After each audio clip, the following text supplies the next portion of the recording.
We will get started momentarily. We're waiting to make sure that the stream is live on YouTube.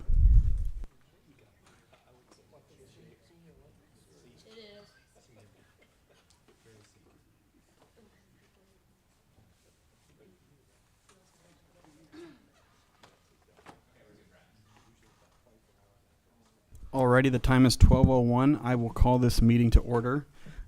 For those in the audience, I am Brian Ballman. I'm the 5th Ward City Councilman and Chairman of the Planning and Zoning Committee.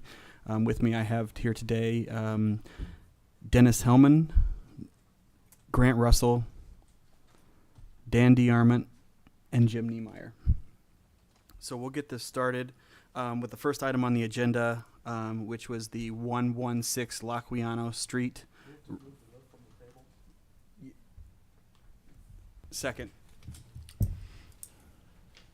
All those in favor of lifting it off the table signify by saying aye. Aye. Okay, the item is off the table. Move to table indefinitely and remove from the agenda. I'll second. All those in- Should have been doing that into the mic, sorry. All those in favor signify by saying aye. Aye. Alrighty. So we will go Never to to be seen again. number 2, 0 Tappan Avenue vacation. Is there a staff report for that? Sure. Yeah, I'll read through it real quick.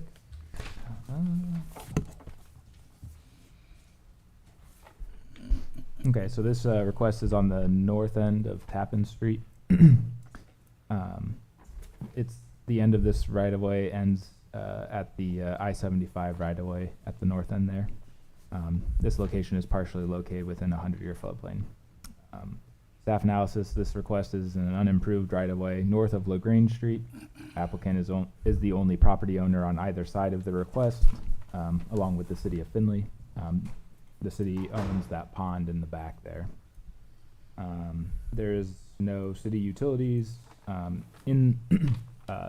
Jeremy told me that there was no utilities, but there is actually a sewer at the very north end by the ODOT fence. So he would arrange for those to have there be an easement for that that utility up there. But otherwise, the city would still have access to their pond via LaGrange Street. Already have access agreements in place if they need to use bigger equipment to get back there. And so the city didn't have any concerns with the vacation request, and so our staff had the recommendation for approval of Alley Vacation AV-03-2024 filed by Ron King to vacate a 52.5-foot wide unimproved right-of-way at Tappan Street north of LaGrange Street. And City Planning Commission motion to approve unanimously.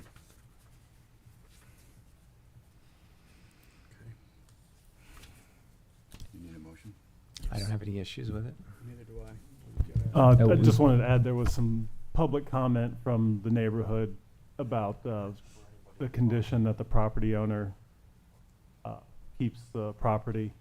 And just to note, this parcel's in Liberty Township, and then these 2 parcels are in the city of Findlay. Okay. Is there anyone from the audience that would like to address this subject? Come to the podium, make sure you it's on and Hello, I'm Robin Wally, 1711 Cary Avenue, Findlay, Ohio. The other 2 girls addressed it at the earlier meeting. They're like, well, this is in Liberty Township and it's zoned light industrial. There's 3 parcels. The one over down in the corner is on County Road 140. I did not realize that. The other 2 are on Tappan Avenue. One is zoned. I left the auditor's office, which both says they're residential, which means nothing because the auditor's office is never correct. But I just was upstairs in zoning, and the nice little guy with the beard told me that the property ending with 8970 is R3, and 2210 is zoned I1. We support Ron King. We don't mind that his business is there. We'd rather it all be zoned light industrial, but let's get rid of the R3. Whether you're light industrial or residential, we think that you need to be mowing. And as you see, there's no maintenance at all on that property. That pile of stone there is probably on city property, unless it's off, that is LaGrange Street that pile of stone sits on. That's probably on city property. I doubt it's pushed back far enough. We support Ron King, but I think before you do anything, you better make sure of the zoning on it, because your records indicate one is residential and one is light industrial. Our Okay. neighborhood, A few Doesn't comments, the auditor's office website. not the auditor, the zoning guy just told me it is, Can I speak? yes. The auditor's website is often very correct. What you're reading is how the property is taxed. And underneath it in red letters, it says this is not zoning. So I just want to defend the auditor's office. They have very good records. Well, I did a water thing for them, and I found multiple things on there that was incorrect, but that's fine for you to defend them, but Can I complete my sentence, I'm please? sorry, sir. The city of Findlay is not in the habit of forcing a zoning change against someone's will, especially in a circumstance, it's zoned R3. There's no, I don't know what issue you see with it being zoned, a small parcel being zoned residential. Because when we were just at this meeting, we were told that he owns both sides of it and they're both zoned light industrial. That was a false comment that was made at the earlier meeting. It was a false comment. They're not both zoned light industrial. We- Well, Acknowledged. I mean, yeah. the zoning does Why do not we- really pertain to the question at hand, which is an alley I was vacation. gonna Yeah. say, why do we care? Why do we care? Because we're parking heavy equipment on there. And that, I bet no other residential lot would allow your heavy equipment. You're right. Well, Sorry. no. Like I said, industrial, residential, they're still both, neither one of them lots set in the Liberty Township. They're both in Findlay, Ohio, correct? Correct. The So if you're one at looking the at far this is- picture, to the left of that fence is Liberty Township. Okay, Where you see the heavy machinery is in another jurisdiction. okay. Well, What you- alongside that the- fence, The woods you see, which, the woods you see is in the city of Findlay, and then you go down the alley a little bit, and there's that small lot. So in terms of the heavy equipment parked in Liberty Township, you'll have to discuss that with Liberty Township. sir, we're all for this guy. We're not here to fight for him. We're not here to fight against him. We're just saying that the records are, the statement made this morning was wrong. They're not both light industrial. Correct. The staff report did have a inaccuracy in it, that the small lot is zoned residential. So then, Matt, it goes back to my question, why do we, is that a problem? I mean, if it's, It does not affect an alley vacation either way. Okay. Alley vacations are permitted along any type of all right, zoning. I'll move to approve then. Second. We have a motion and a second. I have a question. Yes, sir. So with this alley vacation, Matt, usually in an alley vacation, half the property goes one direction, half goes the other. If this alley is bordering on Liberty Township, does the entire alley go to the property to the east? How does that?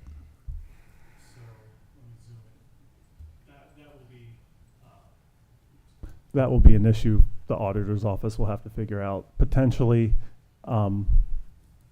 So this is the city of Findlay here, so that, it could be added either way. It'll be added, I think, here, and then this will be added there. Where it does bound, it'll,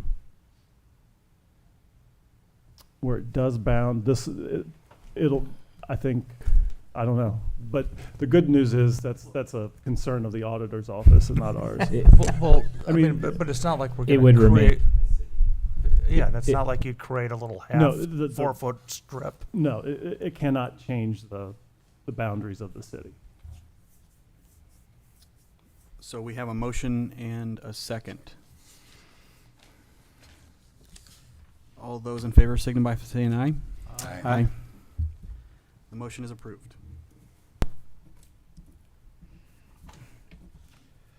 Number 3, 2nd Street to 3rd Street vacation.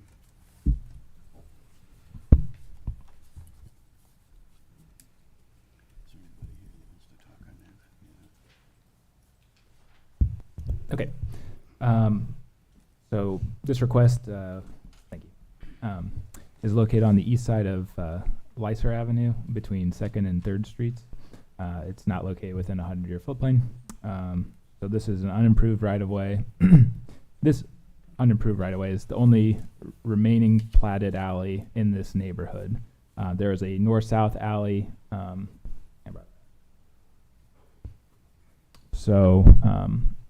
This up to here, this north-south alleyway actually extended all the way to this driveway up here, was vacated in 1995, and was also vacated east-west this way. So this is a 60-foot right-of-way that ends at this line. So this is the only unimproved alley left in this neighborhood. In my comments, I said, while this is an unimproved right-of-way and there are no city utilities in this stretch, staff would recommend that we either deny the request for partial vacation or request that the full right-of-way be vacated. In the meeting, this neighbor was present. This was the applicant's house. They received signatures from them, and this neighbor right here, as they were abutting. The neighbor here expressed concern about having access. There's a small cabin on this lot, which he utilizes the alley to walk back to. Apparently he has some sort of a agreement with this homeowner that he has the ability to use that. So anyways, the applicant indicated that they're in the process of putting up a fence along this boundary, and they wish to vacate so they would like to extend the fence beyond the current property line to be able to connect with the fence on the north side there. This fence goes north-south and then goes over this way at that point. So they were trying to just have a fence separating them and then having it connect there. I think in our discussion we highlighted the idea that vacating an alley partially when not all neighbors have signed the agreement has been a sticky issue in the past, and that's why we made the recommendation to deny the application, and it was denied with a unanimous vote. You can see here, they'd like to connect this fence. Once the alley's vacated, they would only receive half of that, and the neighboring property said he didn't care if they built the fence on his property. But like we said, if they don't vacate the whole alley, we're against it. The property owner,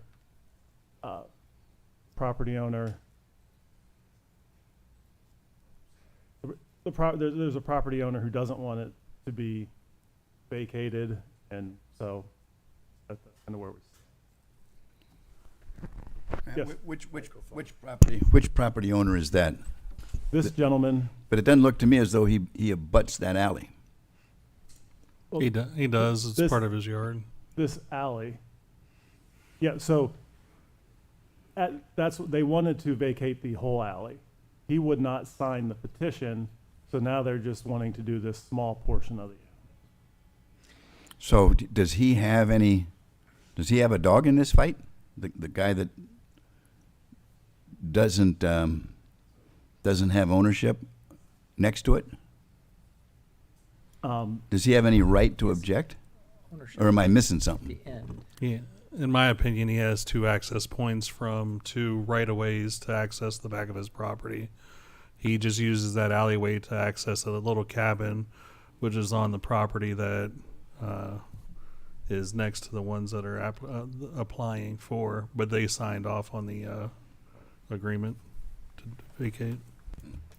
His dog in this hunt is that he uses a public right-of-way to access a piece of property. And so he's objecting to the removal of that public access and us giving it to the neighbors to the north and the south. Whether you think that's a valid argument is another question, but that's his quote-unquote dog in this hunt. I'm just wondering why the gentleman who is objecting, if the folks at 820 who's on whose land this cabin exists, why can't he just walk up the driveway? And that's what the applicant was making a point at the end of the meeting.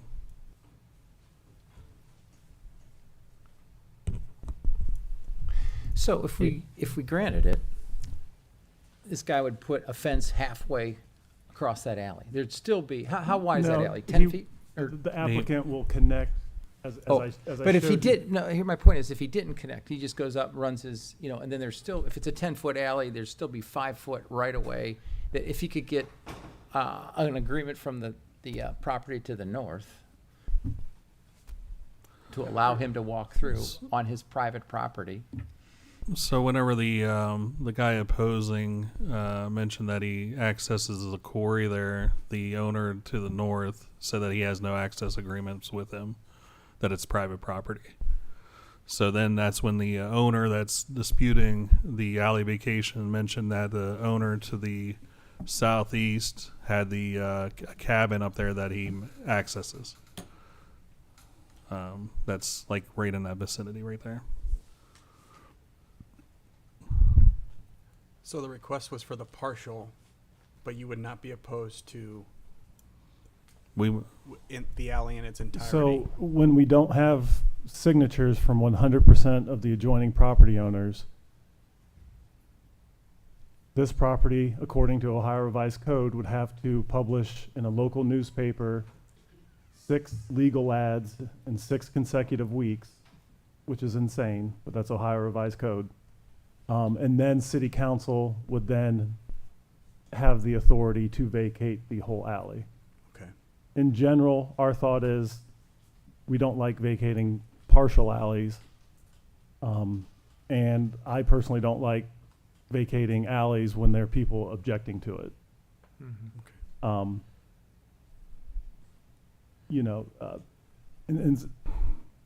But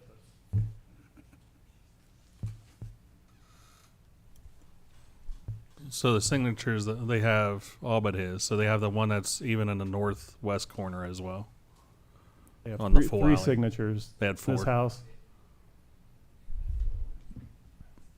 That one too. So but they have don't all but this his. one. So is there anything preventing him to go out the road, cross, then go up through the driveway and access the cabin that way? Is there any? He didn't have a response to that. No, it sounds like there's a long history between the property owners. That kind of came out in the meeting. That's good or bad? What do you mean? I don't understand. Just a neighborly squabble about dog fences. Okay.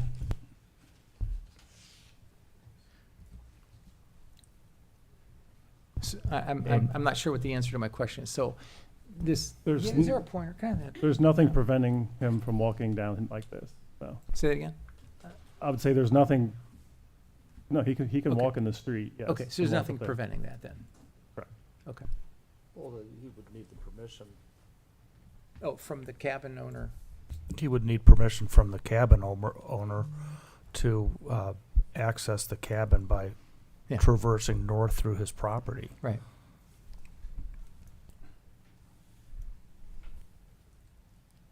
Well, I guess I would assume if he's giving him access to the cabin, he would probably be okay with him walking through the driveway to the cabin, but that's between them, I don't know. Matt or Jacob, what's the situation if city planning votes one way and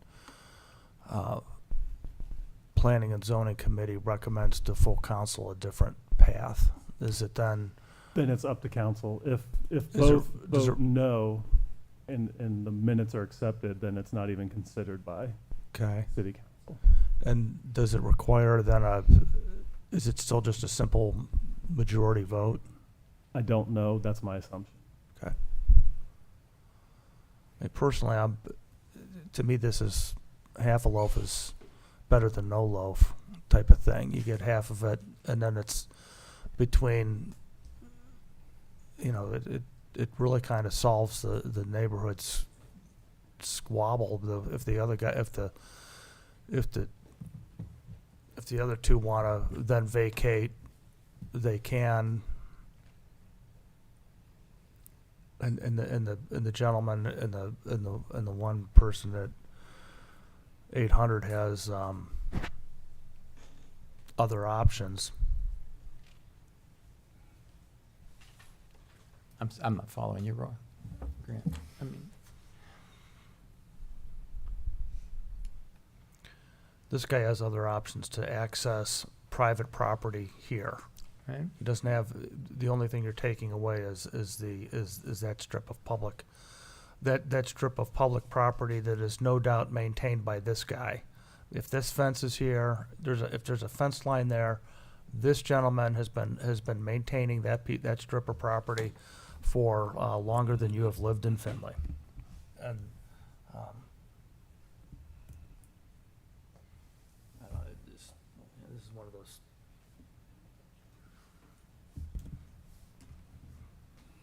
It's like it's a kind of a tough situation over 5 feet of grass.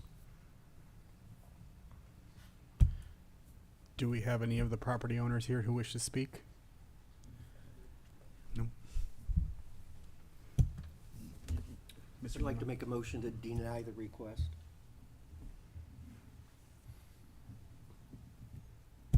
I'll second.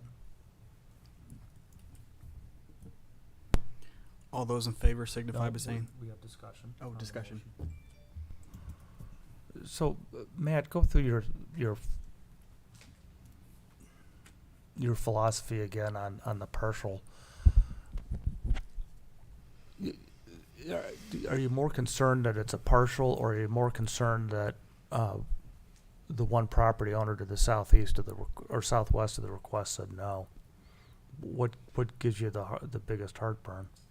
Well, part of me is, this gentleman purchased this house with a right-of-way next to it. And removing that right-of-way kind of changes the circumstance of what he the situation when he purchased that house. That's kind of one theoretical. If I don't like when we just start vacating small snippets of alleys here and there. This one, at least it's at the end. We've seen them vacated right in the middle, and it's just, if everyone was in agreement to vacate this, I'd be more than happy. Like, yes, let's vacate this. The fact that he doesn't want to vacate, I just don't love vacating these small snippets.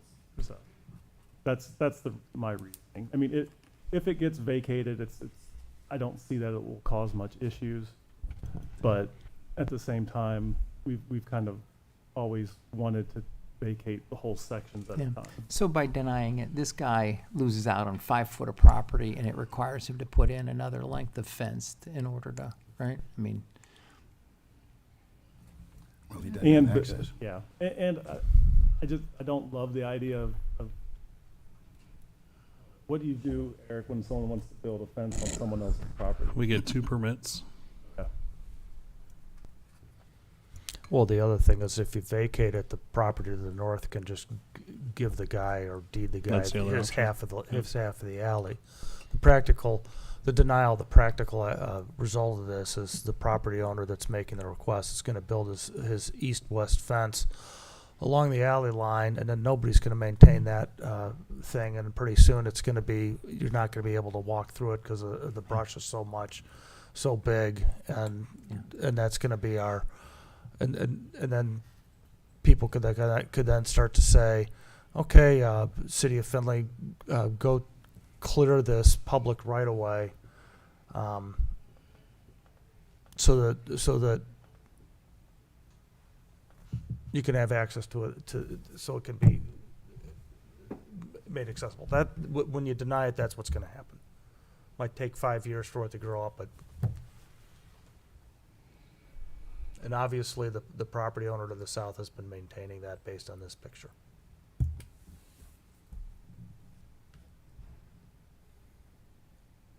Any more comments?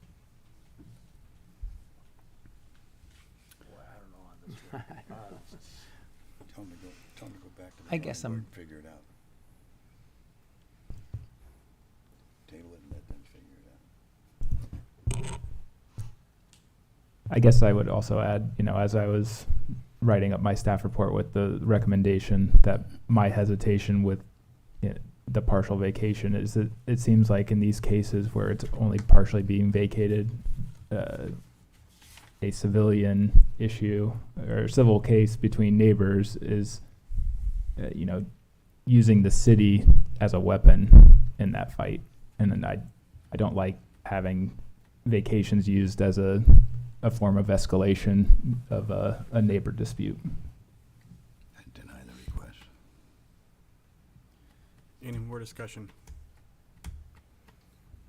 Seeing as there is none, all those in favor of the motion signify by saying aye. Yes. All those in favor of the motion signify by saying aye. Aye. The motion passes. The request is denied. And that was deny the request. Got it.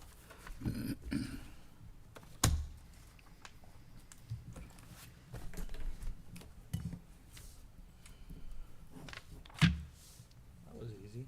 Well, I don't know about that. Hope the next one's as easy. Oh, it will be. I've been thinking about it a lot. Losing sleep. Okay, number 4, we have referred to us referred to us discussion on ordinance number 2024-067. It's a Hancock Wood Electric Cooperative territorial protection franchise agreement.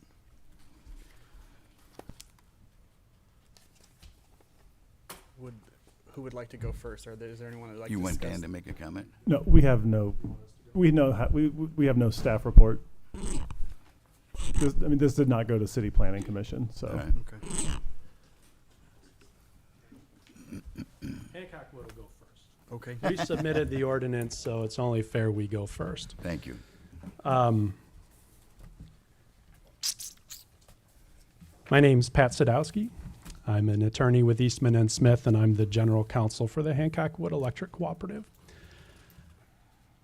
I thought before we get into maybe some of the details of the ordinance that's being presented, that it would be a good idea to have a bit of a primer on electricity distribution territorial law, because it gets, it's very exciting, but it gets, it's Confusing. layered and it can get confusing. So I will do my best to try to explain it, and certainly if my counterparts at AEP would like to add anything, that'd be great too. But I thought we'd start there first and then explain our position, and then of course answer any questions. So we have to start when we have territorial laws governing the distribution of electricity, and I use the word distribution very deliberately. And just to sort of break down the electricity industry, you have generation, your power plants. You have transmission, which is for lack of, or to simplify it, the big metal towers. And then you have distribution, and again, for simplicity, that's the wooden poles. So there is a law in Ohio that dates back to the 1970s regarding territorial distribution. And back in the 1970s, the state of Ohio drew territory maps governing distribution of electricity. All right?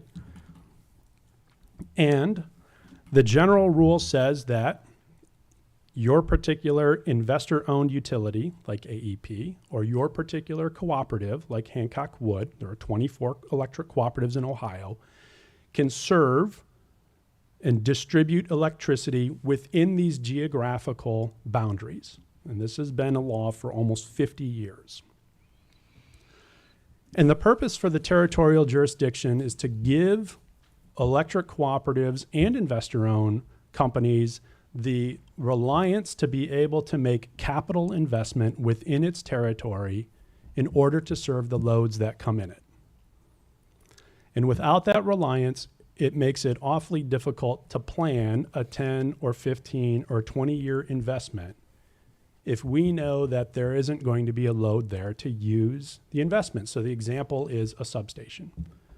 If we build a $6 million substation to support the growth to the north, the growth in our territory, and then the growth goes to AEP, somebody's on the hook to pay for that $6 million capital investment. It's our membership. The same is true for AEP. They have to invest in capital as well. And if they invest in capital in territory and loads that they don't serve, their customers pay the bill regardless. So a lot of this concept of, oh, well, this is great for competition, it's great for consumer choice, it's not. It actually hurts the consumer when you have duplicative investment in capital that somebody has to pay for it regardless of whether or not the load is there to justify the expense. That is why territorial maps exist. All right? So that's one layer. We have maps, and I have a map here.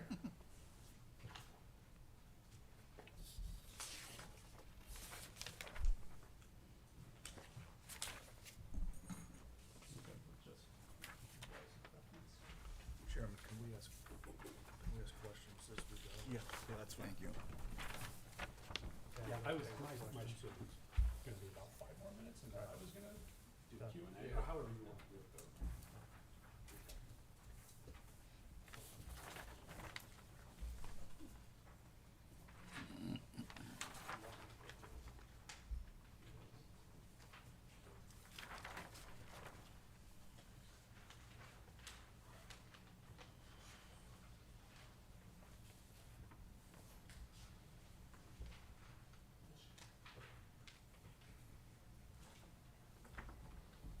So that's layer one. That's our foundation, first layer of the cake. The second layer is the concept of home rule. This is baked into the Ohio Constitution that a municipality can pick and choose how it wants to distribute electricity. There are municipal distribution systems like Bowling Green. They have their own municipal-wide distribution system. They do their own distribution of electricity. So you could, for example, Findlay could do its own distribution. But many, many, many years ago, Findlay decided we're not going to be in the electricity distribution business. So what they did is they granted franchise agreements. So they granted franchises to AEP and to Hancock Wood Electric saying, you can serve our constituents. And we have copies of the franchise agreements. So the AEP franchise agreement dates from 2009, but I don't have them right in front of me. I suspect there's been a franchise in place for AEP for many years. And then our Hancock Wood franchise dates from 1982. And I have copies of those. Do you guys want to see them or no? All right, I'm going to hand them out.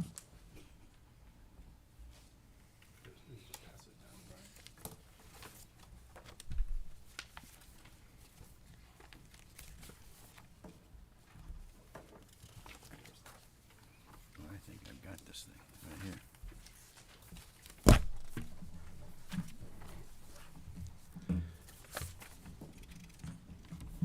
And so the Hancock Wood franchise says,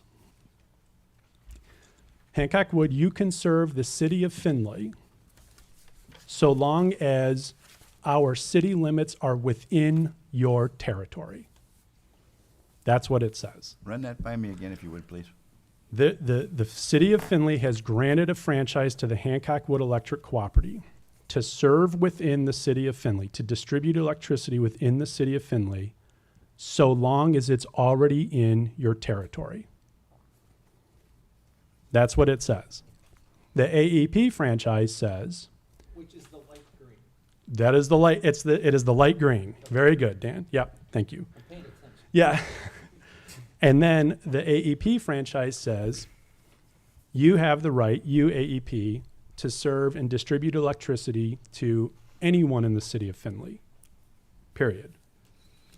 Regardless of whether your city boundaries are within AEP territory or not, Hancock Wood territory.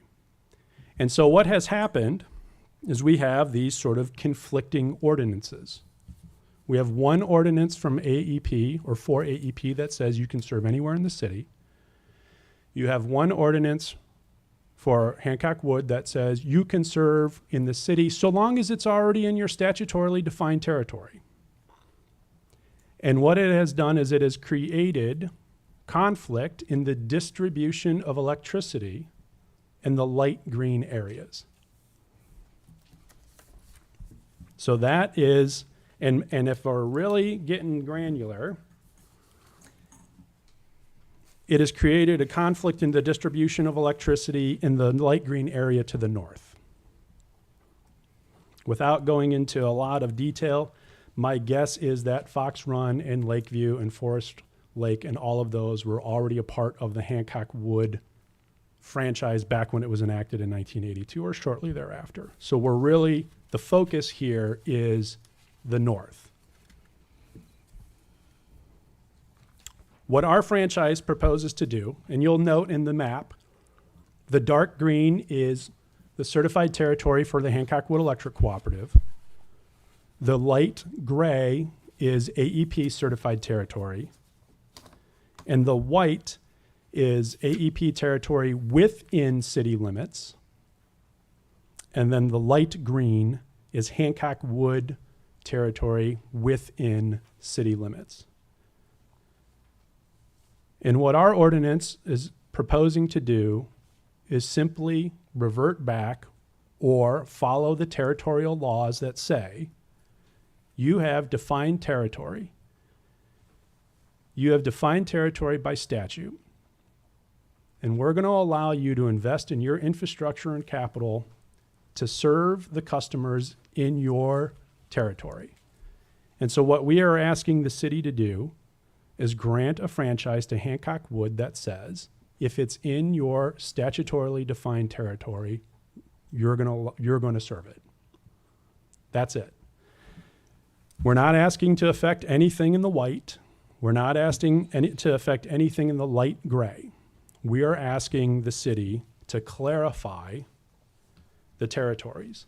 And we're saying if it's in our service territory, we would like the franchise to reflect the fact that we have the right, the exclusive right to serve it. And so that is the gist of the ordinance. And we're really focused on the light green. You have a little more blown. And I have one more map that I'll share.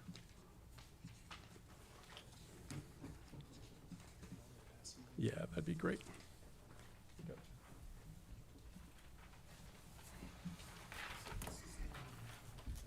Thank you.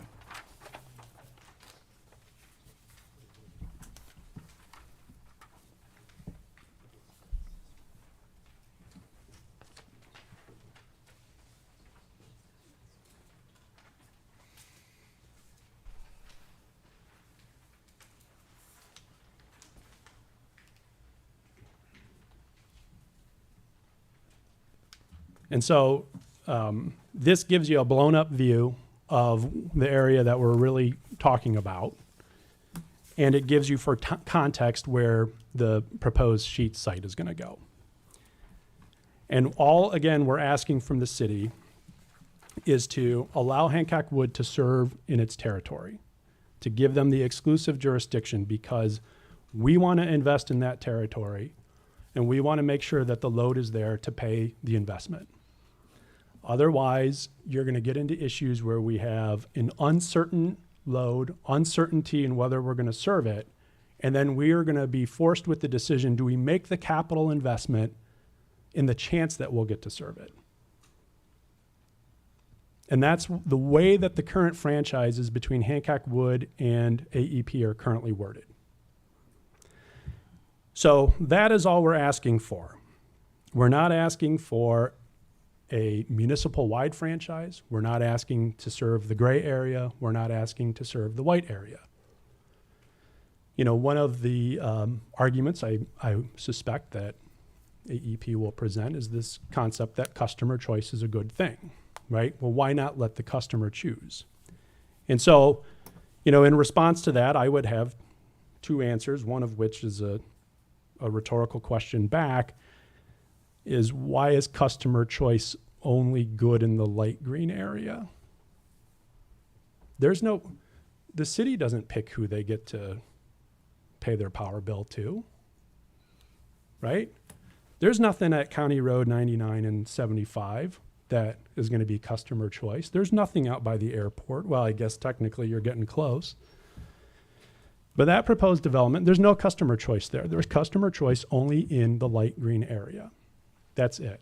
And then I would reiterate that the uncertainty in being able to serve your service territory as defined by the statute creates additional cost. And that additional cost is passed on to the consumer. So that's it. That's all we're asking for, is let us serve in our own territory. And with that, I will yield to AEP or any questions, however you want to do this. You guys want to chat? Brian, I've got a question, Go ahead.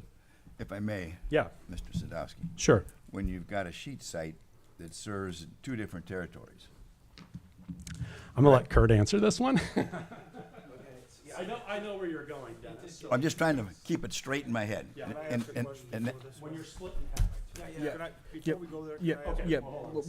we'll Just as more germane to Sadowski. Yeah.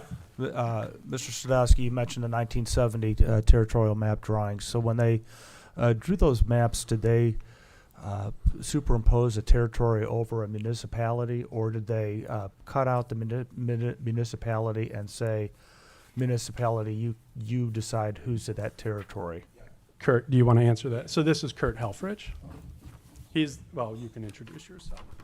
Yeah, I'm the general counsel for Buckeye Power and Ohio Rural Electric Cooperatives, and that's sort of the statewide trade association for all the cooperatives and the power generation and transmission power supplier for all the distribution cooperatives. So the answer to the question about the question is, how does it work if it's straddling? No, I'm looking at in 1970s Oh, when the okay. original territorial maps were drawn. Yes. What did municipalities? How did you handle inside a municipality? My understanding is the territorial maps provided for monopoly utility areas across every square inch of the state. And so what you'll see in Findlay is every square inch of Findlay is in either AEP or Hancock Woods territory. And that's the law. And then what happens is that's a statute, covers every square inch. So every square inch of the state is assigned a monopoly distribution territory to utility. But what exists is, because of the Ohio Constitution, that's a constitutional thing that's above, a statute that allows a municipality, if they want to kind of override what the territorial laws would provide by either forming their own municipal utility or by granting franchises. And then with franchises, the municipality, if they want to, can sort of override those boundaries, or could give, And I'm guessing that back in 1970, when they originally drew this map, that within Findlay it was all Ohio Power AEP, and that the only places the lime green that becomes HWA Hancock Wood territory is because our city annexed that area into the city limits. No, that was still, though the territories of the utilities have been the same since the maps were originally drawn. What's changed is the boundaries of the city. Right, exactly, Brent. That's Okay, thank you.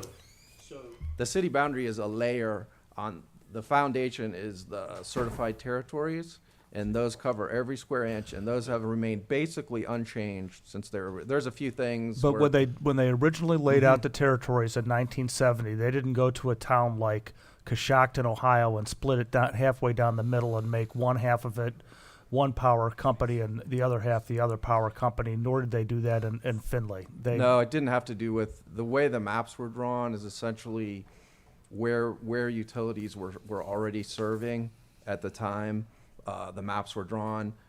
They sort of froze where people were serving at that time, and then drew boundaries around where people were serving. And so, those boundaries are essentially unchanged since they were originally drawn. There's a few utilities can mutually get together and alter the boundaries, and that happens from time to time. But I would say essentially the territories have remained unchanged since they were originally drawn. So to that point, Hancock Wood and AEP can make a territorial swap, Yes. for example, or sell off a territory if it makes economic sense to both parties. Yes, there's a process under the territorial law for mutual agreement between utilities to swap or Thank you. exchange territory.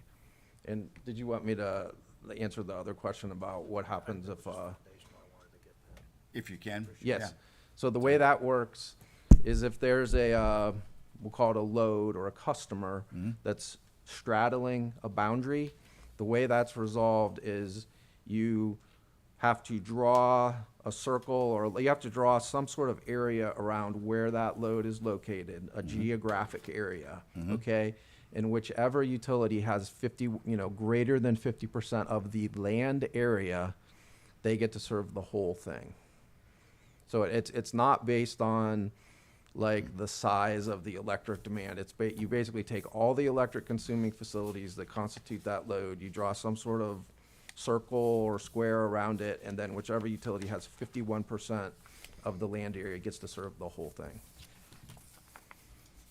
So that's land area. It's not specifically where the building is located on the land. Is that correct? No, the case that sort of decided that was when the Honda plant was located.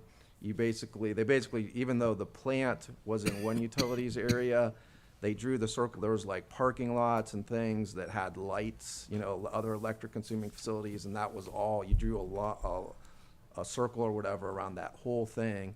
And then even though most of the electric consuming facilities were in one utility's area, the other utility got to serve the whole thing because 51% of the land area constituting the whole thing was in Are you using the term circle in a general format, or are you using that in a Not literally, just you just have to draw a line that establishes the boundaries of everything that's an electric consuming facility. And so in the sheet situation, we're talking more of a rectangular type of thing. You wouldn't draw a circle that would incorporate half of. It does not correspond to the real estate parcel. It corresponds to where are there electric consuming facilities constituting the electric load. So the facility, the parking lot that has lights. Yes. That type of stuff. But only on the property. So if you draw this quote unquote, or if you draw this, what we're calling a circle, there's no way you could get a circle that would incorporate all of Sheets, that wouldn't incorporate a large portion of, I believe that's Cole's distribution to the west. No, you wouldn't have, you're just drawing a line around Sheets. Okay. Presumably the development is gonna be I think that's located on Lowe's. land that they own. Yes. I think that's Lowe's, not Kohl's. Moving on. So Dennis, this, did that answer your question? No, sorry, Dan. Sort of. Okay. good enough, huh? Yeah. All right. This light green box, Pat, you have any idea when this was annexed into the city? I mean, So like in the 2000s or prior to that? I mean, this, this is my personal experience, right? So my understanding is the stuff to the east has been around a while in the city of Findlay. the stuff to the east, the Right. east half of this This- green box? The stuff, no, Oh. the stuff to the north. This is, and just so you'll note too, you'll see tall timbers. You see the south boundary of the green box, there's like a curved road, right? That's either Production Drive or it's Industrial, I think it's Industrial Drive, right? That's all tall timbers. As the city has grown to the north since then, things like Campbell Soup and McLean and R&L Carriers, and then you go further north, Best Buy, although So those are pretty recent. I guess fairly what I'm- recent. Well, I guess Campbell's, what I'm getting at, I I'm can speak to this annoyed. a little bit. yeah, thanks. 2013, 2014, the McLean, this 248 acres was annexed. Pretty much all this this has all been within the city before 2013. So I guess what I was getting to is this AEP ordinance was signed in 2009, and why wasn't this resolved then? But So this is so I guess if it's conjecture. My guess is that this is a renewal ordinance, and I bet if we go back into the city archives into the 80s, early 80s, you would find a similar ordinance back when the city limits were much smaller, that just said, well, the city's already in AEP territory, so we're going to grant them this ability to serve in the city of Findlay. Well, I don't know that it was ever contemplated back in 1984, I'm guessing, because of the statute. If the statute came out in 78, our ordinance is 82. My guess is that around the same time as when the AEP original ordinance, and you'll note the AEP ordinance is 25 years. So if we do 2009, assuming we did 25 years back then, we're back to 84. That's a guess. This is pure guess. But the city limits in 84, I doubt, ever contemplated going all the way to County Road 99. Right. Contemplated growing into Hancock Wood service territory. So when the renewal came around in 2009, my guess is that, this is again, all conjecture. I don't know. I wasn't here in 2009. My guess is they took the same ordinance and said, yep, another 25 years, just like it has been since 1984. Yeah, go ahead. I just want to say one thing. So even though these franchises have been around for a very long time, and maybe even this issue of sort of overlapping franchises, non-exclusive franchises has been around for a while, for most of the period of time, utilities did not, they abided by their territories, notwithstanding, that you might have these overlapping franchises. And it wasn't until very recently, based on a case that was decided at the PUCO, that even raised the possibility that utilities could use franchises to override the territorial law. So I think going to your question about why wasn't this resolved, it just really wasn't on the radar screen. And I don't think it was even on the radar screen in Findlay until, was it the Campbell Soup? What was the Romar? So it never came up as an issue because utilities thought, notwithstanding the franchises, that they needed to stay in their territories, and it wasn't until a relatively recent situation where that even became sort of a possibility. So I guess I have one question. Yeah. Why would Hancock Wood Electric be opposed to having a similar agreement that AEP has for city limits? Right. And yeah, in terms of competition and. Yeah, and Brian, this goes back to why and how the maps were drawn in the first place. So in theory, that seems fair. Well, if we're gonna, AEP has this deal, why don't we give it to Hancock Wood? Well, these territorial maps were drawn by investor utilities, frankly. And they were drawn in such a way because their infrastructure was already there. And so to say, well, we'll give you the same deal. Well, I mean, we're going to run a pole from Van Buren down to downtown Findlay. Are we going to have two sets of poles going down Main Street or down the alleys of Main Street? Are we going to? No, it's impractical because of the capital investment it would take to serve the white. Now, maybe it could work for certain spots on the eastern or southern side, but it's not practical from a capital investment, which is why the territories were drawn as they were back in 78, because the infrastructure was already in place by those particular utilities. Yeah, it sounds good, right? It sounds good, but it's impractical. Yeah, Dennis?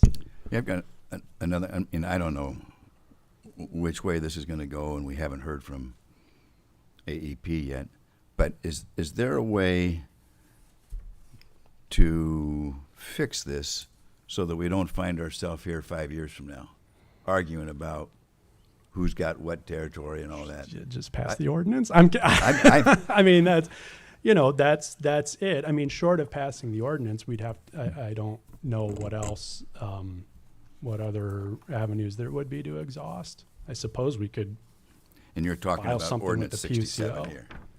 no, well, whatever one, I don't know that I've passed out it's whatever one is pending right now. The third reading is on Tuesday. I have a copy of it if you want to see it. Yeah, Yeah, okay, I didn't know. yeah. Yes, sir. Questions. Mr. Sadowski, is McLean a customer of Hancock Wood? Is McLean a customer of Hancock Wood? No, it's Is not. R&L Carriers a customer of Hancock Wood? Yes, Is Campbell's a customer of Hancock Wood? no. Using the explanation of circles that was previously mentioned, how is Campbell's not a, what's the story with Campbell? Because to me, there seems some similarities, so why is Campbell's not a? Yeah, so Grant, this Hancock is where Wood? you get into the layers. This is where it gets really dicey. The circles analysis was if there are two competing territories. Here, it's a franchise. Right, so if there were two competing territories absent franchise agreements, then the circle analysis, but because there's franchises, then Campbell's elected to go with AEP. Yeah, it's clear as mud, but that's the explanation. So when the annexation of the Sheets property happens, then it becomes similar to Campbell's. You got it. It's franchise. So this is a non-issue if there's no annexation. This is only an issue when there's annexation. Otherwise, the territories govern. Yes, sir. Yeah, Mr. Niemeyer. Back 2017, I remember Grant was on city council. We had Hancock Wood AEP here because somebody said someone else was cherry picking out Sure. East Tall Timbers back when, was that before Hamlet? Or Hamlet Protein, that or the was, plastics company. I'm not exactly Yeah. sure how that, Right. year 2016, 17. 16? Yeah. Was somebody cherry picking then? Well, I mean, look, I'm not trying to. Oh, no, sorry, AEP, but AEP does not. You serve the farmhouse a mile down the road with your distribution poles, and you pay for it, and you maintain it because it doesn't make us money. I know this is a little cynical, but this is my cynical view. You go ahead and do that.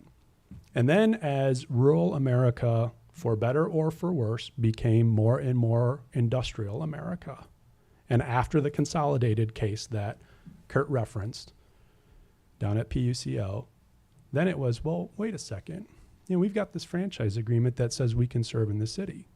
And as the city grows into rural America, those are the loads that they want. And we want, frankly. We both want the 2, 3, 4 megawatt load. That's the loads you want. So cherry picking would be a kind of a cynical way to use, to say that. But yeah, I mean, that's as the city annexes and grows, they want Campbell Soup, they want Sheets, they want McLean. You guys still serve the farmhouse a mile out the road or a mile outside the city.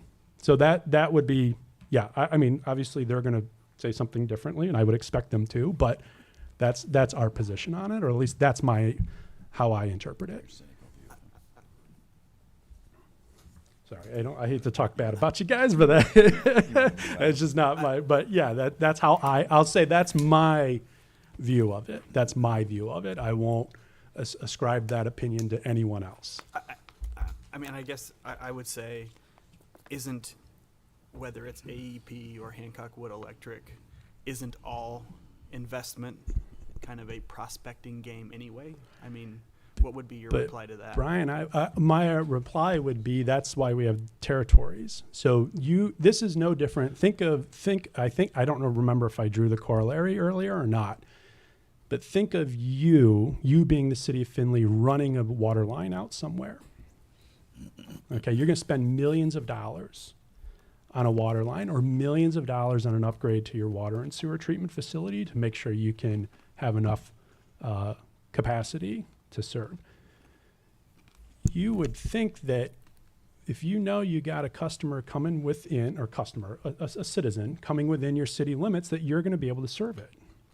You don't have a competing water company saying, well, we're going to run lines through the right of way as well, and we're going to serve it, and we're going to give them customer choice. It's different. You know, this is the same. We're a service. Electricity distribution is a service. And the whole reason territories exist in the first place is to eliminate that type of duplicative capital investment, because somebody's got to pay for it. Whether it's our members or their customers, somebody's got to pay for it. So that would be my, argument to that, or answer to that, Brian. Okay. Well, let's maybe move on here, and we'll welcome AEP to the podium. Thank you, Pat. Thank you. Thank you. Members of council, I'm Lisa Kelso, Vice President, Customer Experience for AEP Ohio. And we are proud to partner with the city of Findlay, and we have 34 employees that work here in the city very hard every day to serve our customers safe and reliably. I do want to mention some points and clear up a few things from Hancock Wood. First, we do strongly believe that the best economic policy for many communities is to have non-exclusive franchise agreements with multiple utilities. That allows new customers to have the choice of who will serve them. And I think that's important to point out here. So we're not talking about AEP going into Hancock Woods territory and taking existing customers. These are new customers. So I don't necessarily agree with the argument that about capital investments. Often these are new investments that utilities are making for new customers. I think that when looking at the map, there are many sites that from a practical standpoint could be served by either utility and done in a reasonable and economic way without wasting capital resources. And one of the reasons why having a choice for new economic development is important is there are many customers that prefer the ability to shop. So as Pat went into some of the details on the different functions of electric service, there's generation, transmission, and distribution. AEP Ohio is a wires company, so under Ohio law, customers have the right to choose their electric supplier. That is a huge benefit. Many companies today have renewable goals, and this helps them achieve that by having the ability to choose their generation provider. In addition, many customers can realize cost savings, and they also are able to lock in long-term rates. Some of the reasons why customers may choose to select AEP Ohio, we may be serving them in other areas of the state, and we have a relationship. They would be able to bundle those sites into one contract if they so chose. And then I think when looking at the map and, for example, Sheets, it is a split site. So moving forward, if this ordinance were to pass, I think it would bring more complications rather than less, what they were saying, because when it's a split site, it depends on where the load center is. And so if there's disputes about that, that could bring in a lot of uncertainty about that site and who would be the provider.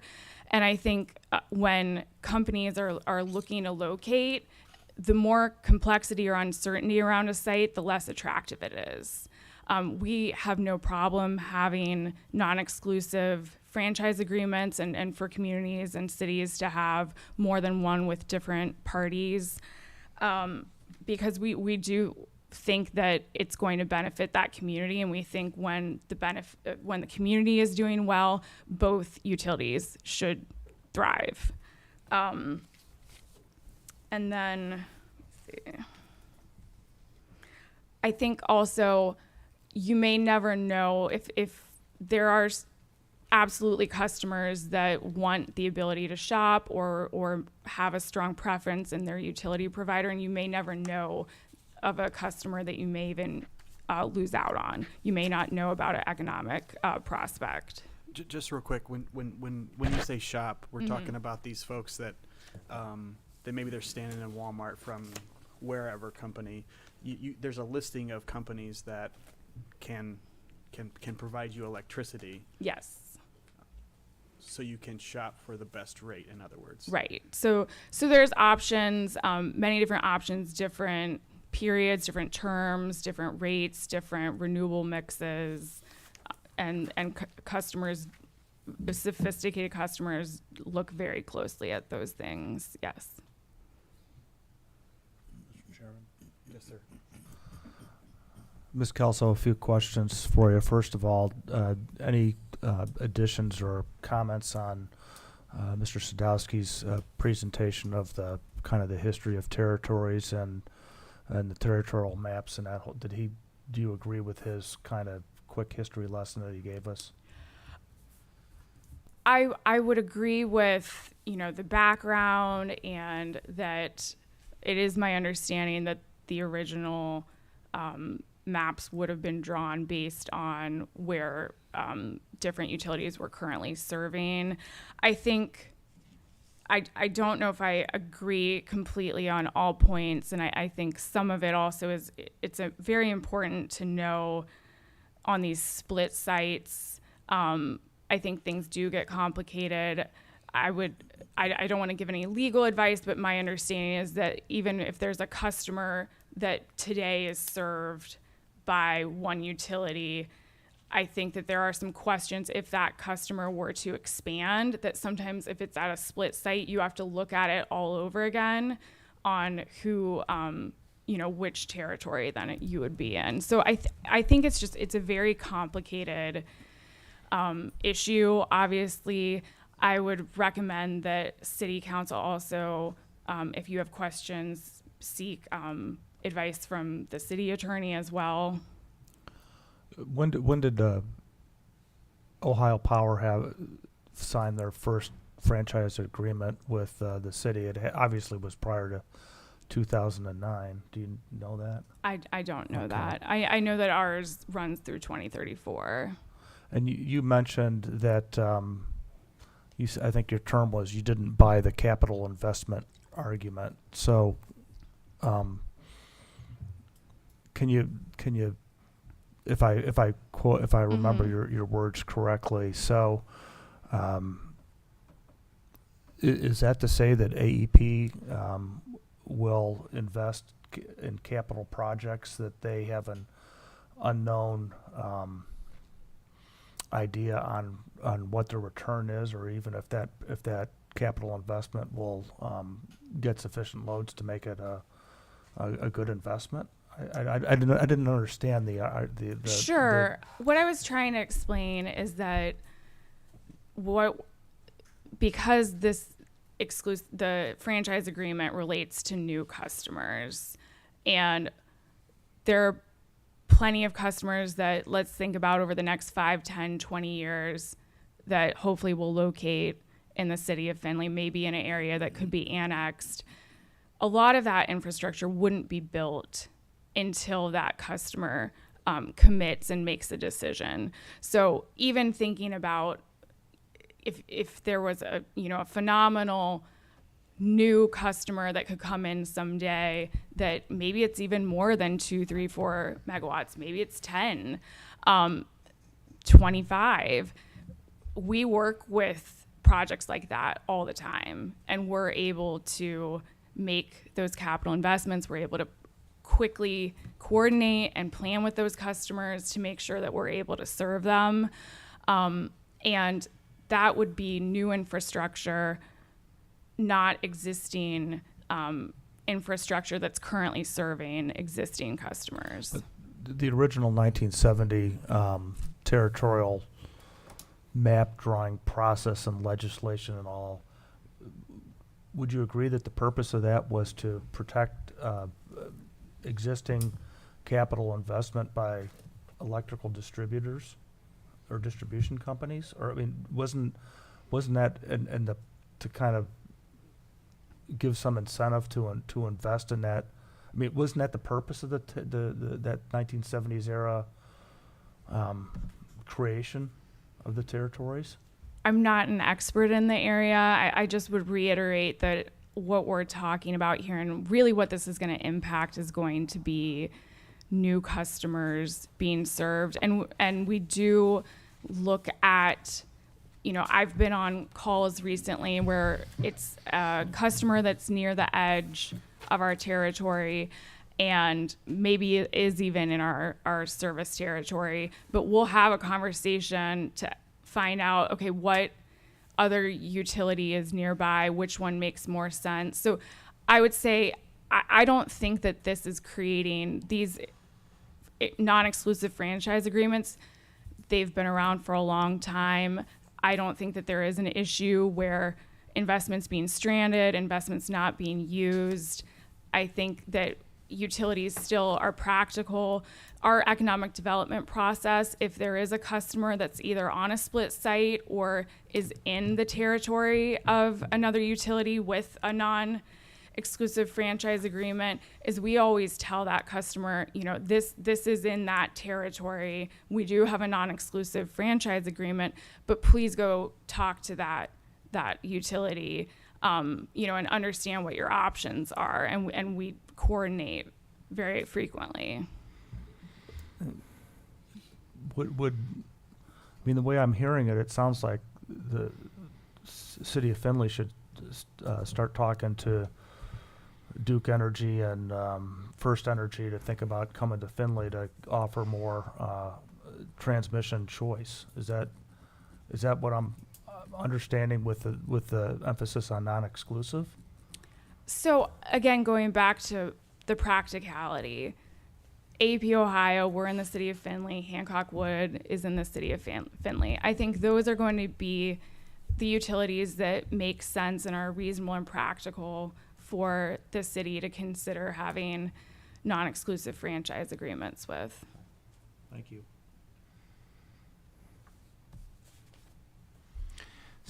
So to use Mr. Sadowski's example, he was talking about investing $6 million into a substation.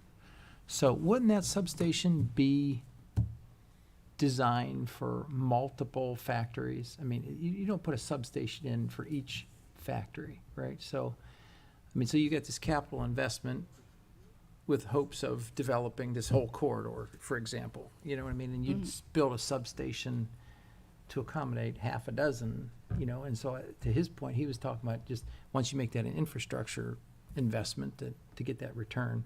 But you're saying that doesn't matter because you just build for each new factory, you build new infrastructure. So it's kind of I wouldn't say that it's always like that, but I do want to point out that this is for new customers and new load. I think each customer, it's going to be a different situation and depending on what existing infrastructure a utility has nearby. Mm-hmm.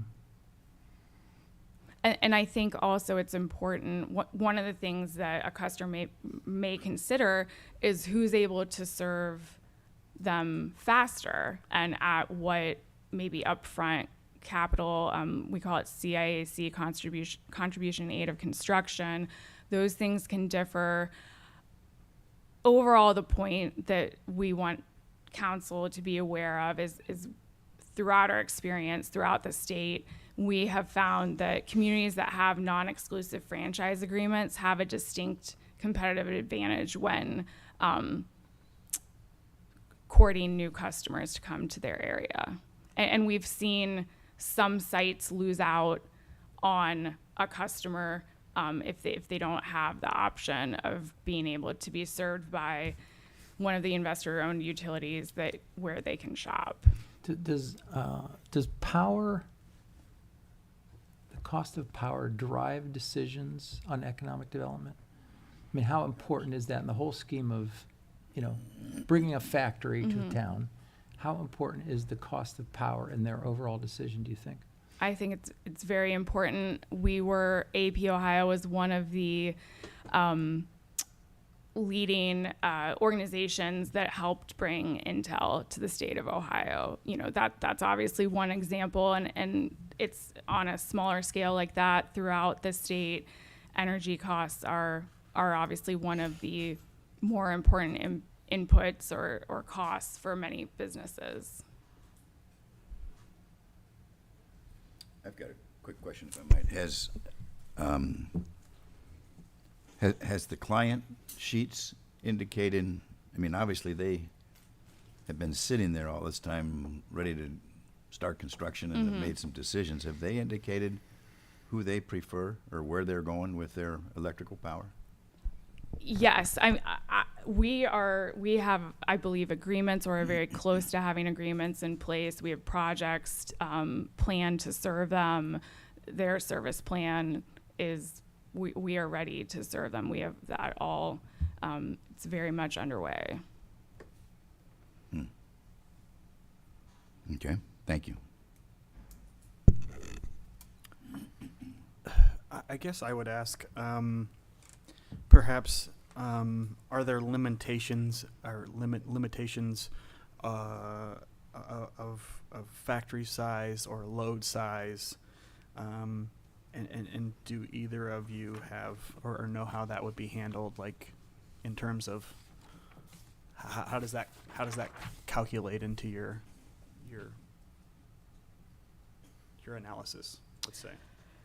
So I don't know exactly what capacity, is left remaining nearby, but we regularly work with customers and new communities on new projects and new stations to serve if we need to build them. So I would say that if there is a customer that wants to locate in this area, we're always going to do our very best to serve them if it's practical. And I think it's also important, I mentioned this at the first city council meeting, that my understanding, the way that the exclusive franchise agreement is written, that it has some language that says if Hancock would not be able to serve, they could coordinate with AEP. But the legal counsel or advice that I received is that there's really no requirement that they would have to agree. We've seen situations in other communities where we've had a non-exclusive franchise and there was a customer that wanted to locate, and it was in the traditional territory of a co-op, and that co-op did not want to serve them and did not want us to serve them. And we worked with that city, and they said, you guys have a non-exclusive franchise agreement. We want this customer here. We want you to serve them. And so that's how we try to work with, we don't try to make this a situation where there's a lot of conflict. We try to work together. Ultimately, if a customer wants to be served by us and it's practical, we would like to be able to serve them, especially if it's at the approval of that community as well. I guess I would say perhaps that I kind of buy the argument that competition is a good thing, because I think it's when it comes to economics and economic development, I think prospective businesses or corporations, when there is choice, that's a good thing. I don't know how the rest of the committee feels on that, but that's just kind of in other words, why would we, when we're trying to attract the next big company to come to our town, I'm positive that they look at stuff like electric rates and how that will affect their bottom line. And if they have choice, we don't potentially lose out on that company or corporation. That would be my thought. Can I ask another question? If I can. The, back to using Mr. Sadowski's map. Has Sheets located their building? I mean, do they know where they're gonna site their facility? Yes. And that would be where? Sheets has gone through site plan review with the With the city planning of- commission? With planning commission, yes. So And that building is gonna be located where? more on the north side of the site. Their parking area, similar to the Lowe's next door, will be located more on the south end of the site. So their They- building is gonna be located in Yeah, AEP territory, is that correct? But Yes. does that make a difference in the, I in mean, that the parking circles areas would argument? still have the electrical load, it sounds like, as well. So it's hard for me to say without having it superimposed on the site. Also on the north end of the site is where they plan on doing their detention. So Okay. again, it's hard for me to judge based off, guesswork here, but A question for, Mr. Sadowski, were you gonna chime in on my question? And I didn't mean to interrupt, I'm sorry. I just want to make sure everyone knows this. I'm sorry. That this ordinance is prospective. What's done is done with Sheets. We're not asking to retroactively change Sheets. So that process has played out through the competing franchises. What we're asking is for going forward to define the territory. So I didn't, No, thank you. the showing of Sheets on the map was really for perspective. I just to be clear. But that decision has been made and water's over the dam, so to speak. So to speak. Thank you. Well- may I ask a question on that? So as Sheets is annexing, is AEP able to approach them because they're in the annexation process? So if there was a hypothetical parcel that's located in Hancock Woods territory but was in the process of annexation, could AEP then approach them before annexation is complete? Does that make sense? That's my. If let me think about that. So if there's a property that's not part of the city of Findlay, Correct. we would not be able to serve a parcel that is in Hancock Wood territory unless it was approved and annexed into the city of Findlay. If that were to happen, yes, we would be able to under the current But agreements.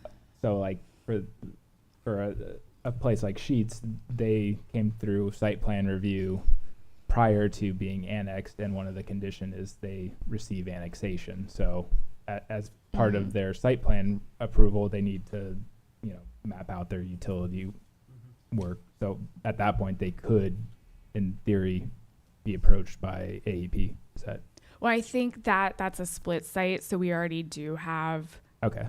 part of that territory, or they're in our territory, and I believe no matter what agreement we're in place, that the load center would be in our territory.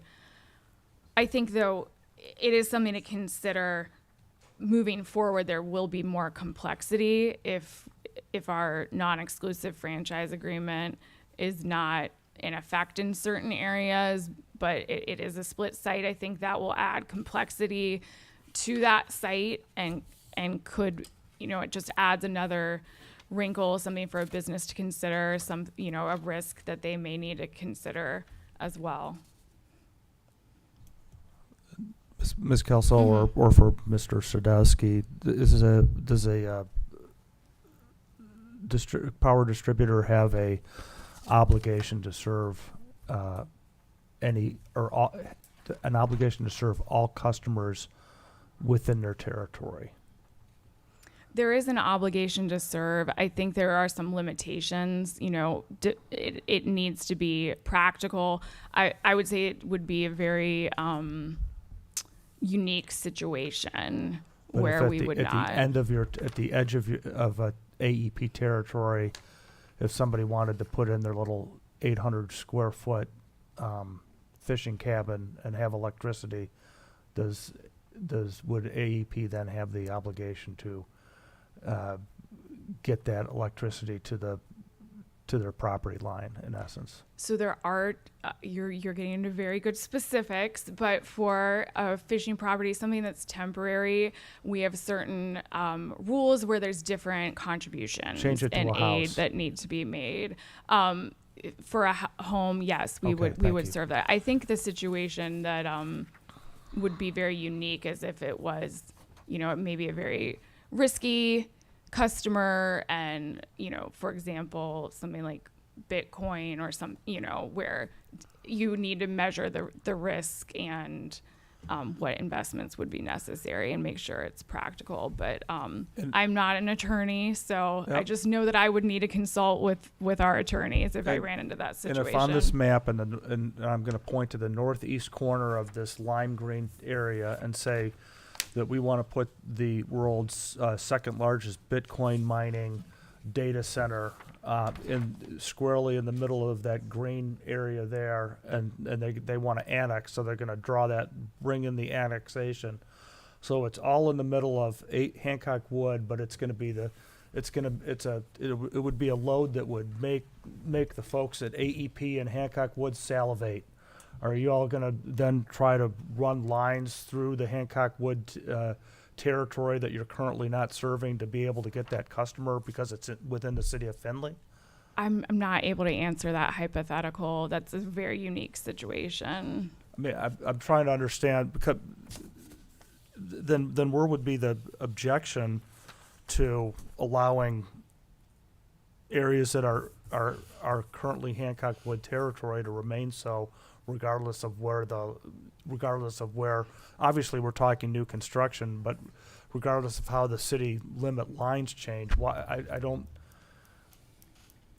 I understand the choice argument because you want the customer, and I appreciate that.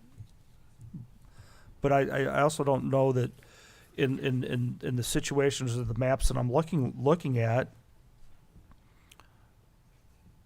how it's a disincentive to, in this situation, for AEP, because to reach these new areas, you know, and the sheet site's off the table because it's split site and all that, but in these other new areas, we're either clearly in Hancock Wood territory or we're generally clearly in AEP territory. So why? I think that goes back to the example that I gave where if it is wholly in Hancock Wood territory, even if it's split, we communicate to the customer, please reach out to Hancock Wood. Liberty's here. She's one of our economic development managers, and she will communicate to that customer, here's, you know, you need to contact them, let them know that I sent you. And that's how these things happen. And I think it still is important. There likely will be future sites that are still split. Not every new development or new customer is going to be wholly within AEP, Ohio, or wholly within Hancock Wood. And there may be some that even are just wholly in one, but they're on the borderline. And our experience, as I mentioned, is that non-exclusive franchise agreements really do give a city, a municipality, a leg up in the site selection process and in being able to win one of these new customers, because there's many great sites throughout the state of Ohio, and we have found that this is a competitive advantage for communities. Thank you.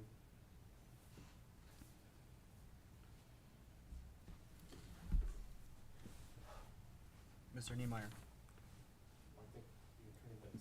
Yeah, I'd like to make some comments, Okay. but only if you're done. I don't want to interrupt. I don't have anything else. Thank you. Thank you. Thank you.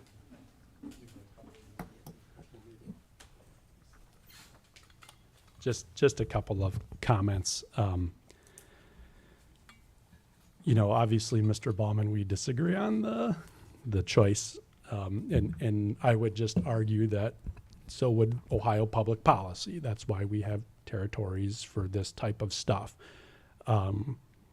And a couple of things, and it might not have been expressly asked, but it was certainly alluded to, is the capability to serve a load. If Hancock Wood is incapable of serving a load, we would voluntarily turn it over to AEP. And we've already done that before. The Protec Steel plant in Lipsick. There is precedence for this. If there is a load that we cannot serve, we turn it over. If we are very stubborn about it and say, well, we can do it, PUCO has a mechanism in place to force an involuntary transfer of the load from one provider to the other. So understand that we are not here to stunt growth.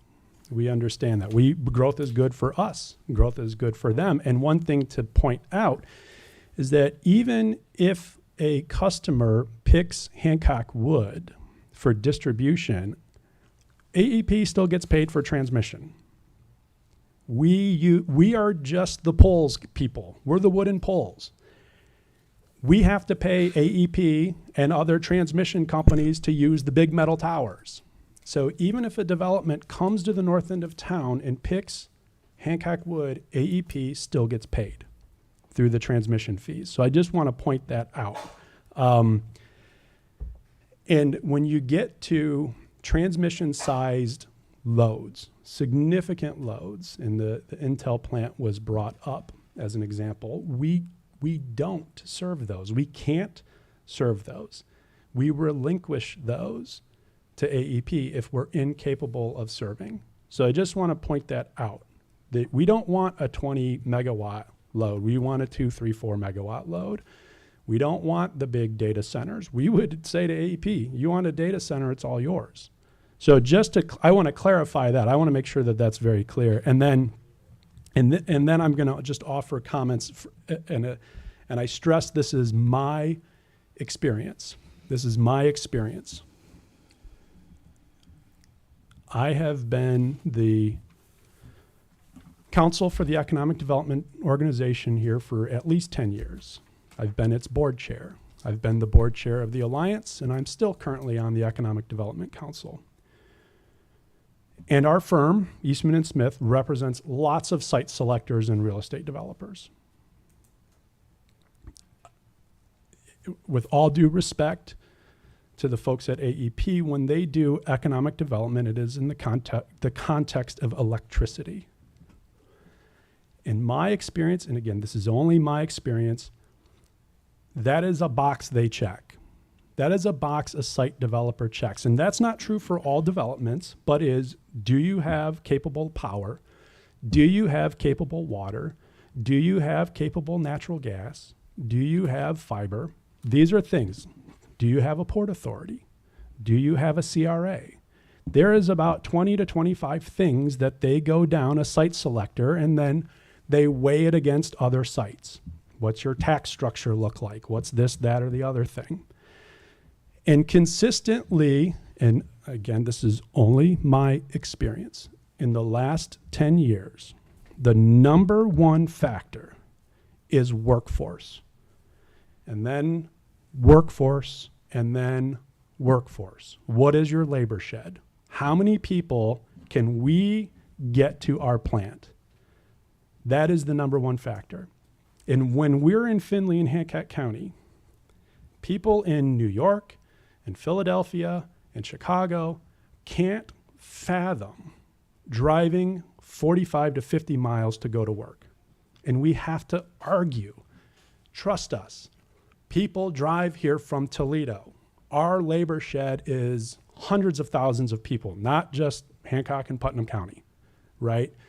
So it is, and this concept that we could lose a project because of the choice of your distributor or the generation and distribution, I think is an oversell. because in my experience, it's been where do you get your workforce from and how close are we to our customers? And one of the great things, and this is a blessing and a curse about where we're located, we are a logistics hub. Warehousing and trucking want to be in Findlay because we're so close to 80/90, we're so close to 75, and we're so close to the North Baltimore CSX terminal. And so, do you have workforce? Good workforce. What's your prevailing wages? One of the things we always have to do is pull out Marathon because they skew our wages in Hancock County and say you don't have to, exclude Marathon Petroleum. And how close are we to our customers? So do you have the workforce? How close are we to our customers? And then down the list is water, electricity, natural gas. That is my experience. So I just wanted to point that out when we talk about this is good for economic development or this is good for that or the competition is good, when it all, in my opinion, all it does is create additional cost to customers. And that's all I have. So I'm happy to answer any other questions. I got a Sure. quick one. You mentioned that on the transmission side, that AEP handles the transmission of the power, regardless of who ends up with this thing. Right. What about the generation piece? Generation, that's where they do have, I think you guys have, I don't want to speak for you. I mean, it's a choice, right? Yeah. So our generation comes from Buckeye Power. And Kurt will be better equipped to talk to this if you really want to get into the weeds. But that is power owned by the 24 cooperatives in the state of Ohio. Okay. So generation, we do have renewable generation. You know, if you drive out 224 going to Tiffin, that's our solar panel. That's our solar fields on the north side of the road. Gotcha. So Buckeye Power is owned by all the co-ops, not just Right. just Hancock Wood. That's right. Oh. Yeah, Buckeye Power is owned by all the cooperatives. And they have green energy available. There is green energy available, but I don't want to get into, and because Kurt can speak to this. Okay, I that's don't- fine. But this isn't a supply question. This is a distribution question. I would say that it's both, but it's primarily distribution. When it comes to territories, it's about distribution. Okay. And I've got one other quick question. At some point along these discussions, somebody said that in this proposal that's here, the ordinance, there is a line or a sentence in here that gives, and I forget which of the two, it gives a little heartburn, and if that were eliminated, it wouldn't be a problem. Well, What, and am I I don't- confusing myself? I think, and correct me if I'm wrong, I don't want to speak on behalf of AEP. I think the concern is if Hancock Wood can't serve a load, then what? And originally, we had thought, well, maybe we'll put provisions in there. And then upon further thought, well, there's already a statutory process to handle this through the PUCO. Okay. And then the other thing is, we are not in the business of serving transmission-sized loads, and we will turn over loads we can't handle, and we've already done it in Lipsick at the Protec factory. So there's not an issue then with that? All Well, right. you know, we don't see one, but, you know, my colleagues here may see one. And they can speak to that. All right. Sure. Thank you. Mr. Sadowski or Ms. Kelso, can you, I'm sure the situation that we're contemplating now is occurred in other municipalities in the Hancock Wood or an AEP area. Can you tell me examples of how what you're proposing is being currently, that's a setup in other communities? There are, and I'll have Kurt clarify if need be, or Bill, there are already exclusive territorial ordinances in place in Marion, Kenton, Delaware. There's a lot. This is done where? Ada. So this is not anything unique. Same question to AEP. Good afternoon. My name is Liberty Boyd. I'm the Economic and Business Development Manager with AEP. I have been in economic development for nearly 16 years, and I also have a master's in public administration and local economic development experience. Prior to joining AEP, I actually came from a community that was split served actually by South Central Power, and AEP, so this is a different co-op. So, you know, AEP Ohio is located in 66 of the 88 counties. And like Lisa had mentioned, I have the opportunity, actually just 2 days ago, had someone from South Central Power that was technically in South Central Power, a interested prospect, and I referred them to Kyle Hebron and Dennis Mignard to ask about, you know, the ability to serve. So we take great pride in, you know, saying, hey, this is a split serve site. You need to make sure you get a response from the co-op, and we're happy to provide it. There are many communities where non-exclusive franchise agreements are. I would encourage you to talk to some of those communities. It's always great to get best practices. So if you'd like a list of those communities, off the top of my head, I would say Hebron and Heath in Licking County are two examples of communities. New Albany is a community that has non-exclusive franchise agreements in place. Thank you. And I'm sorry, go ahead. No. Go ahead. I had like just a few things. Why don't you finish? Okay, and so, you know, yeah, out of respect.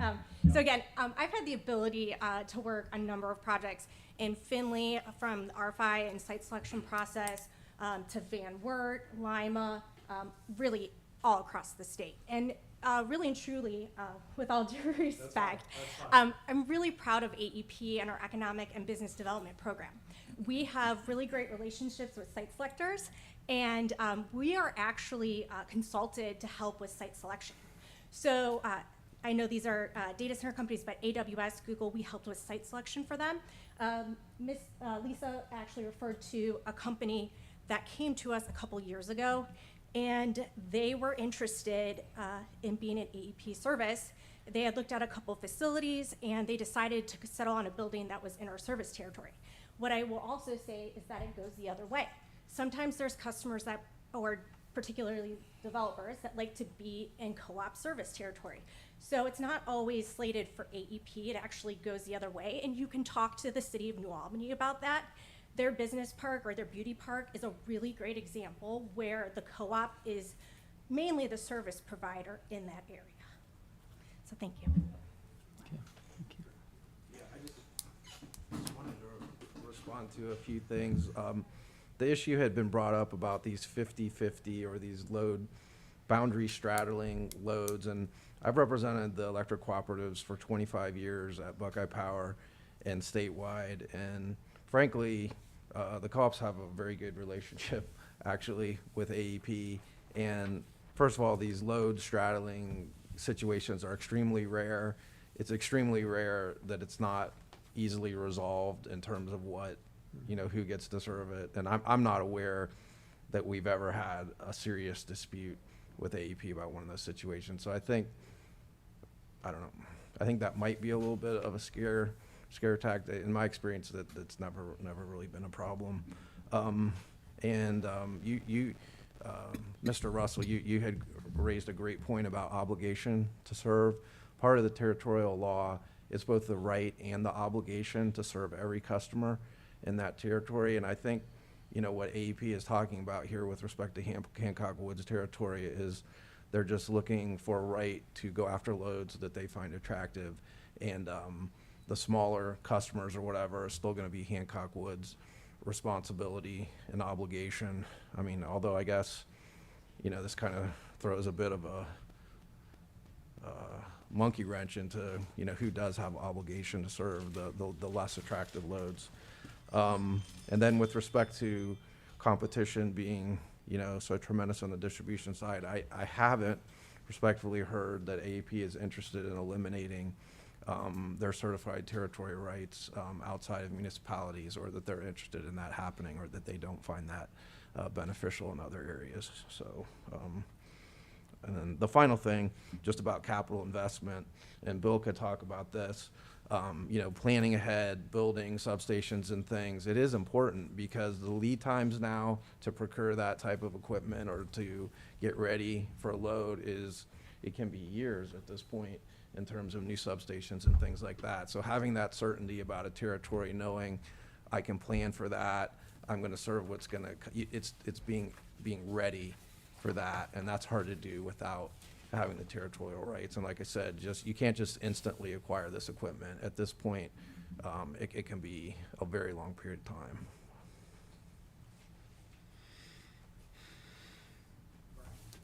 There's the opportunity, I'd like to make a few comments. Go ahead. Is that okay? All right. Thanks, gentlemen. John Recker, Customer and External Affairs Manager for AEP Ohio's Western District.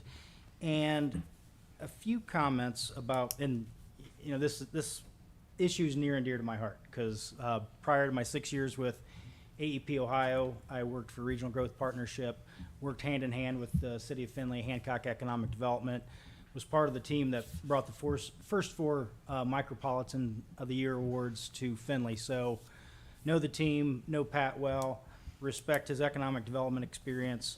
But a few points, you know, all of the sites, Campbell Soup, the Sheets project, and I agree with Pat, they're looking to the future on this, but all of those sites have been these split sites where the PUCO rule about load center comes into play.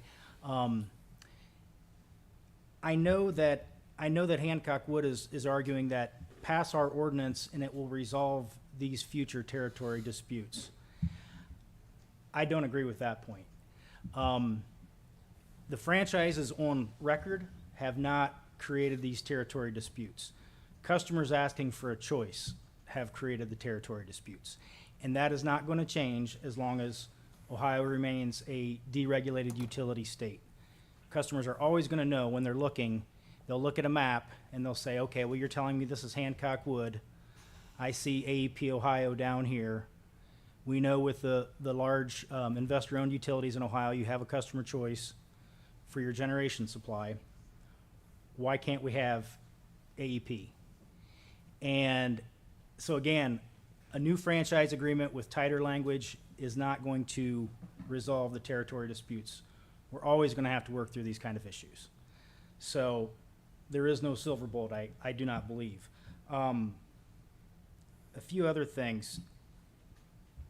You know, I've been involved with a lot of the transmission projects around Findlay in the last 6 years. I've borne the brunt of complaints about the big steel poles. You want to admit that?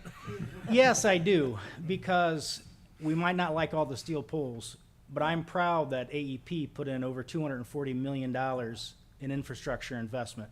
Oh, and that's just the last 3 years. That's a snapshot.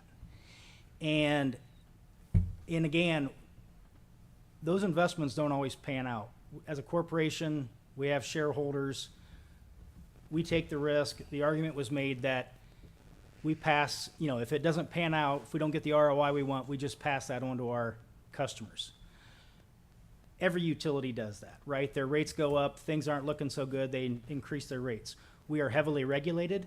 We can't just increase our rates willy-nilly. We bear the brunt of when our investments don't pan out. AEP Transmission has put over $240 million. They gave me that number just a couple of days ago. That's just the last 3 years. We've been building up our infrastructure for Findlay and the surrounding area, and it's for future growth. And frankly, we're not asking for protection on those investments. We're just asking for the opportunity to serve customers when they ask for us. And we believe the franchise agreement we have with the city gives us that opportunity.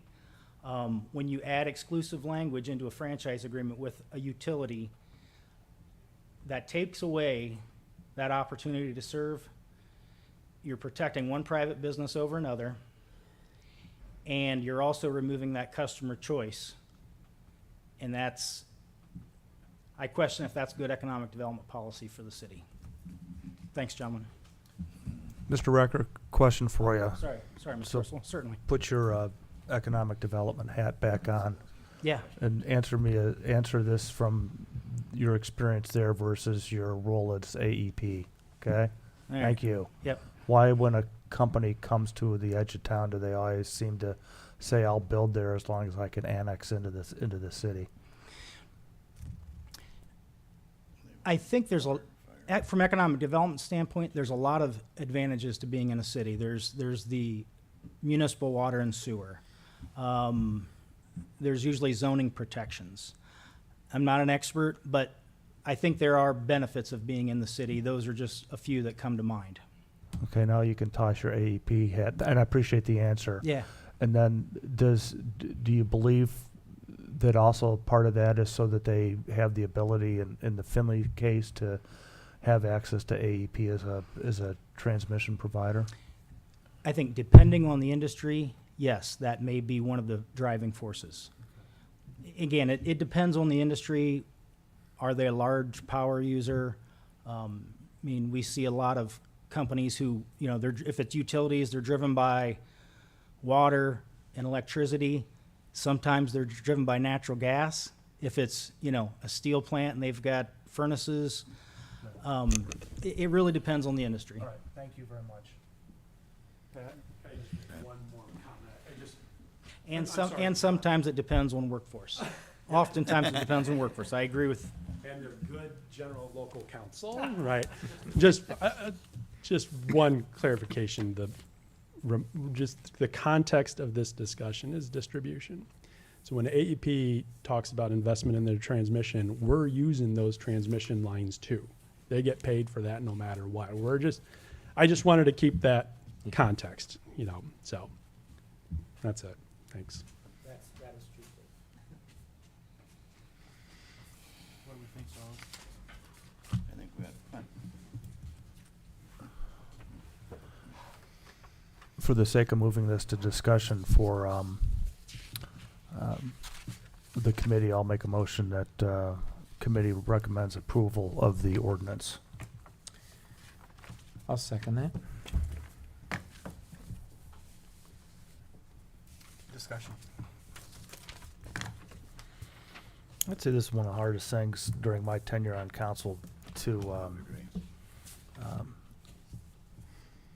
decide. And while I made the motion, the purpose of the motion is more to get us into discussion than to indicate where my position is on this.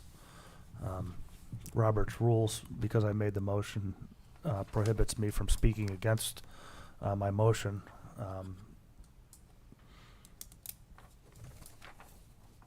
And I'll just leave it at that because I'm still kicking it around. But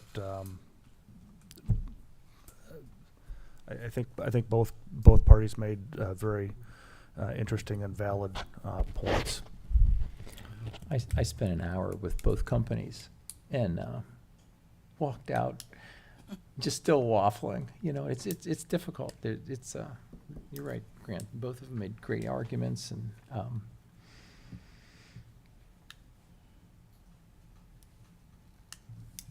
I guess I'll underscore what Dan said. I've talked with both, and I've known both of these individuals for quite some time, and I've done economic development work with them in the past, in a previous life. So, and it's always difficult to look at these kinds of things and figure out what's the right decision. And sometimes you think, hell, we ought to just flip a coin. What we ought to do is tell you guys to go out in the back alley and settle it yourself. That would make more sense, rather than asking 5 people up here that know very little about electric power and distribution and transmission. And this has happened before, as we've talked here today. You know, various companies that have come in here and they're in a split site. I don't know whether we made the right decision then or not. So at any rate, that's the end of my commentary. Any more discussion?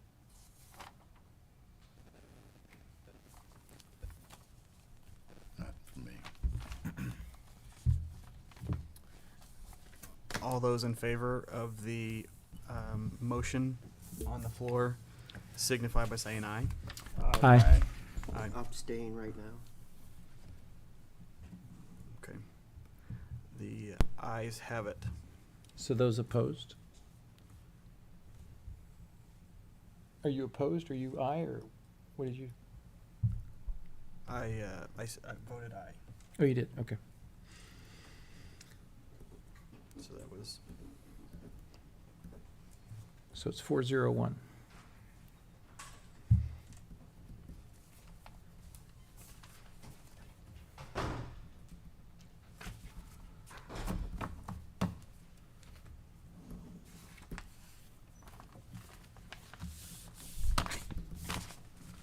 Is this meeting adjourned? With that, we will adjourn the meeting at 1:55 p.m. Thank you. Thank you, everyone. Thank you. Brian? Thank you for the graphics. Hancock Wood Electric.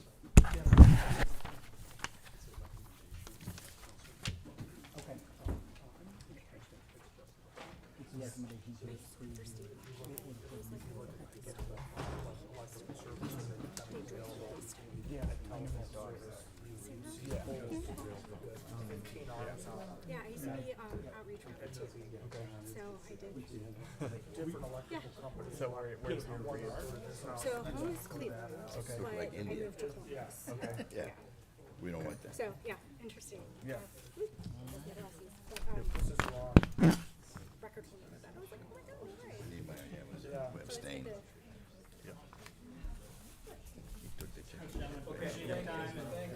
Thank you.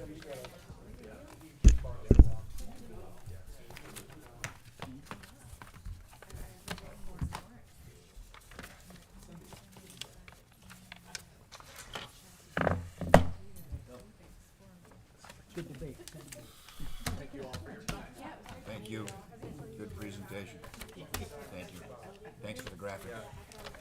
It's so hard to, it's so hard to keep straight. So It is.